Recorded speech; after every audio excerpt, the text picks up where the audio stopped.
Ladies and gentlemen, welcome to a new episode of the Fintech Hunting Podcast. We have an amazing guest for you today. She is a technology evangelist, a company founder, a mother, and she has been extremely instrumental in delivering a great customer experience to the point of sale. Please help me welcome Veronica Nguyen, co-founder and executive vice president at Be Smarty. Thank you, Michael. How are you? I am great, Veronica. It is so nice to see you and have you as a guest. You have an incredible story. And so I want to start there for any of our listeners that maybe don't know you. Tell me, how did you get in the mortgage business? And tell me a little bit about your background. Yeah, Michael. Well, thank you, first of all, for having me part of this segment. I really appreciate it. How I got into the mortgage industry, actually, for those of you who don't know, Tim Nguyen, who is the CEO of Be Smarty, is also my husband.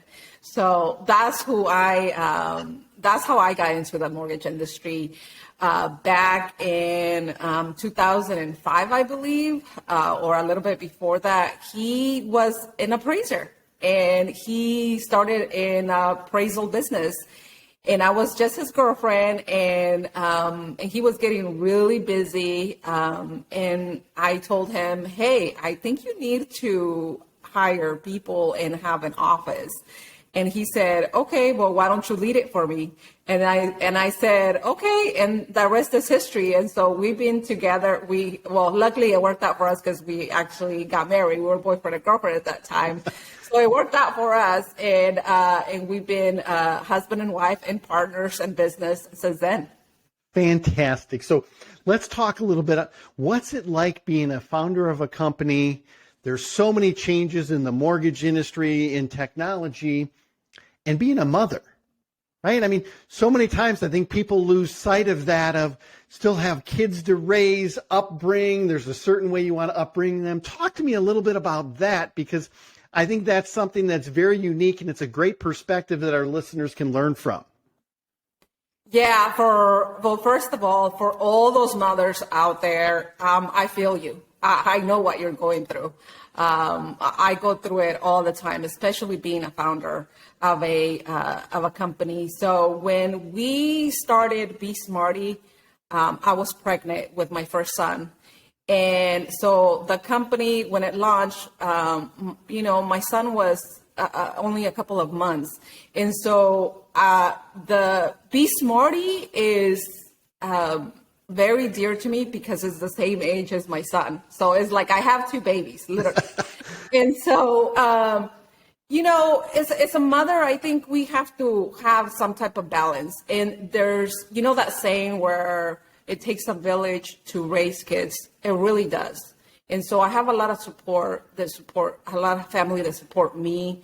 My husband is a great supporter of raising our kids. We now have two. Congratulations. 2 kids. But, as a working mother, you're always feeling guilty about, oh my goodness, I'm not spending enough time with my kids, or missing out on that special activity that they have. So I think it's really a balance. And the way that my schedule works is I wake up early in the morning, I get all my work done that I can for the morning, and then spend that time to have with my kids before they go to school. So, and then, just working on the schedule, I'm a super busy mom, but I make it work. Fantastic. And congratulations to you. I'm so glad we're talking about this, because I think a lot of people just kind of assume, somehow magically things get done, and they don't. It takes a very intentional effort to be a great mom, to be a great founder, to be a great leader at the company. You've got clients you need to satisfy, partners you need to satisfy, employees. And then, at the end of the day, you still have to go back and you want to make sure that you're raising good kids. What are some of the lessons your kids have learned seeing you take on those roles and seeing you grow a company? You guys are experiencing incredible growth, great success at Be Smarty. What are some of the lessons you think they've taken away from seeing you on this journey? Well, I really couldn't tell you because, my oldest is 6 and my little one is 4. But I can tell you that there's definitely somehow an influence within them, because they do talk about business themselves, and they think about, oh, my next company is going to be, something that they come up with. Super ultra. That's what one of them said that the other day. That's what my next company is going to be.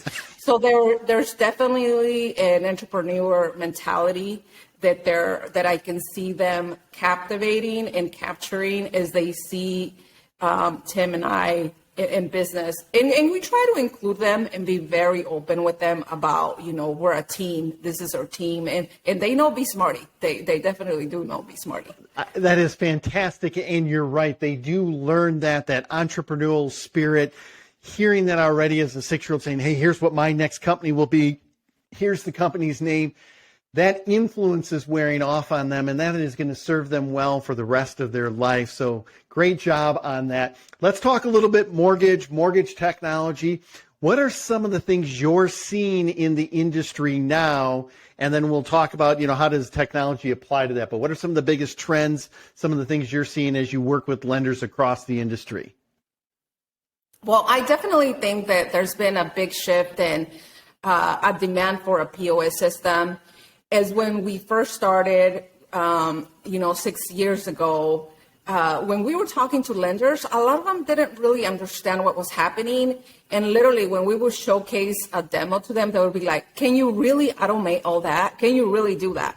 And now, fast forward to today, and seeing the Rocket Mortgage episode in the Super Bowl back then in 2016, right. I think people had an aha moment and they said, okay, this is possible, but I still don't understand it. So I think that the lenders that actually have adopted automation in the front end, they have seen the return and they understand it. They took the time, they've taken the time to understand it. I think we're now where most people know that this is the future, especially when COVID hit and people, had to take loans online. And if you think about the generation right now, Michael, the new generation right now, they have grown up with cell phones in their pockets, right? Not like us. And so they want everything immediately. They want results now. And we've been, our vision of Be Smarty is to really be up to date with all those technologies that the new demand of the generation is it's gonna want, and it's already here. Well, you brought up two interesting things, and when you said, you're trying to show that automation and that people don't always get it, I laughed. I've been in the industry far longer than I care to admit. I'll start dating myself, but let's just say back in, the late 90s, early 2000, I was selling loan origination systems, and we started having automated workflows and business logic that could launch. And you would try to demo something. They're like, no, I want to see all of the steps. And I'm like, well, that's part of the business logic. If these steps don't apply to this loan, we wouldn't show them to you, and it will save your loan officer time. And people struggled, and at that time we were making the transition from DOS to Windows and then Windows to the web. And then the second part of, when you commented on this generation, I always call it on this podcast, talk about a lot of the Amazon effect, right? I mean, yeah. I order a book at 8 in the morning, and to be honest with you, I'm kind of mad if I don't have it by 3 this afternoon, right? I mean, I ordered the book, they said they'd have it. And that expectation is the same for the borrowers, right? If they're applying for a loan, if they're looking for a pre-qual, if they want to know what the rates are, they're not going to wait a day, 2 days, a week for somebody to get back to them. Yes, that's correct. And, the new generation now in Gen Zs, they fact check everything. So if you're not giving them something, as accurate as possible, I mean, I know in our business it's different, but they don't want to go and fill out some type of ad that got pulled up and say, give me all your information. No, they want to see what their possibilities are because they are fact checking. That is the matter of the truth now. They're transparent. They want visibility to the entire thing right away. So as we talk point of sale, and you guys are expert at this, what are some of the things lenders need to look for in a point of sale system? What are some of the biggest drivers for lenders, whether it's efficiency, a better borrower experience? What are some of the things that you see as most critical, and then how do they vet that? Yeah, so one of the things that, we always highly suggest to lenders is to look at their operations internally. Because every lender does things differently. They don't all manufacture loans the same way. So look at your internal process and really identify those key items that you want to automate and that you want to make better for both your external and internal process.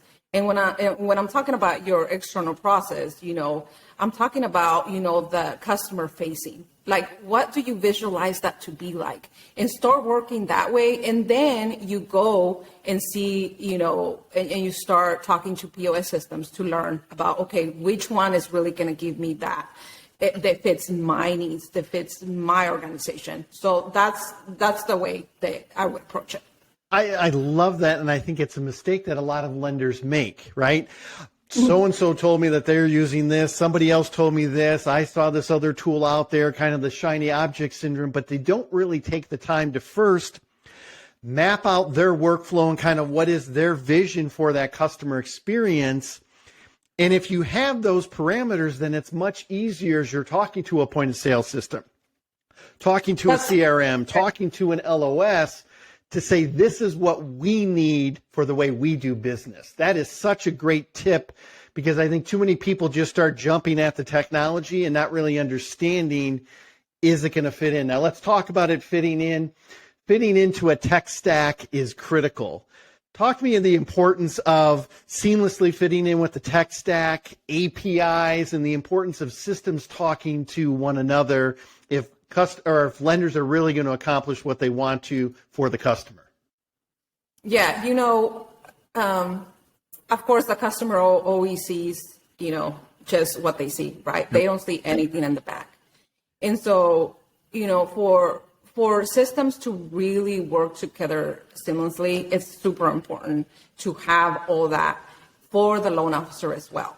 So what I would, say to lenders is, think about the borrower, think about that process and going back all the way to the funnel, so that if you already have systems in place that can connect to the POS, or if the POS already has those systems, don't reinvent the wheel, but rather look and see if a lot of the POS systems, including BSmarty, we have so many integrations. I can't even count them right now because that's how many we have. And I think that if you look at a POS system that already has all the integrations, you'll move faster, but you'll also gain all those efficiencies and all that proven work that has been put in, so that you can roll it out to your vision, obviously. Right. Tell us a little bit, for our listeners who maybe don't know everything about BSmarty, tell us a little bit about what kind of makes you guys different and why they should probably take a look at you from a point of sale perspective. Well, there's, when I talk about BSmarty, I feel like I'm talking about myself, so I apologize about that. No problem. It shows your passion and that you've grown in this company doing everything. So I'd love to hear that. Go ahead. Yeah, so, BSmarty, when we created BSmarty, we really created the foundation for the entire process, the front end process. But what's special about BSmarty is that we went deeper into the origination process, where you get benefits of automation for your loan officer, for your processor, for your underwriter. Is something that, honestly, I don't think any POS is doing out there, because our application in less clicks takes you from application to appraisal in 15 minutes. Wow. And I know that sounds like sometimes still mind blowing, like, wow. But literally, that's what the borrowers of today and the future are going to want. They're going to want to get approved fast. And one of the things that makes us special is that we offer lenders things like rate search. So, or marketplace, you can provide that and put that in your funnel so that when borrowers are looking for homes, they actually get real rates back right away. So there's many things that we do in the front end, but in the back end to make that seamlessly. And I think I just repeat myself that what makes us really special is that you can take that application, a full application. Imagine that with all this automation happening in 15 minutes. I mean, obviously, maybe with the new generation, they probably do it faster than I could ever type. So. And they're doing it with their two thumbs on the phone and everything else. So, no, I'm with you there. Where do you see kind of the mortgage industry going the second half of the year? We're done with the first quarter. We've seen rates continue to rise. The cost of living has gone up. What are some of the things that you think are going to impact the industry for the rest of this year? Definitely it's not going to be a refi boom like we've seen it. I think this is a time to sort of buckle up, analyze, and review what you have, what's working in your automation process, and really get prepared for the next boom. And I always say that, you prepare for what comes next. So I think that purchases are not going away. I think we're still going to have a good year. There's still a shortage of homes out there for people that want to buy. So those are just some of the things that I see. And obviously, on something really out there is, we're starting to see the metaverse. So I think it's pretty interesting. I know Tim just wrote an article recently about the metaverse, and I think it's going to be a real thing, but I don't know, I don't have a crystal ball to see how it's going to play here, but a lot of mergers and acquisitions for sure. I love it. And again, where will metaverse go, and how does that apply in a virtual world to how we do mortgages in the real world? Shifting market conditions. But one thing that doesn't change is the need to deliver a great borrower experience, right? I think, and I've said this before, too long, the mortgage industry has been very transaction focused instead of relationship focused. And I think the right point of sale can really deliver that borrower experience where they have an incredible experience. It fosters that relationship instead of just being a transaction to get the Smith file in, get the Smith file out, get the Jones file in, Jones file out. The industry needs to be about much more than that. For people who want to find out more about Be Smarty and have a conversation with you, and maybe they want to discuss even in more detail what it's like to be a mother and a co-founder and running a fast-growing tech company, what's the best way that they can get a hold of you? Yeah, they can just reach out, go to Veronica@besmarty.com. They can just shoot me an email, connect with me on LinkedIn. I'm always open. Outstanding. One last question. Now that a lot more of the conferences are back live, give me your take on live conferences and what it means to be back and seeing people face to face versus the last couple of years that we had to do so many virtual events. Yeah, Michael, I love it. I love, I haven't really been in the roadshow myself. It's always been Tim and the team. But the ones that I've been, it feels good. It just feels good being out there and being able to see people's faces. And I think we all needed that. So it's really nice. Excellent. Well, I look forward to seeing you at some upcoming conferences and events. You are always a wealth of information and knowledge. So, Veronica, thank you so much for being a guest on this episode of the Fintech Hunting Podcast. Thank you, Michael.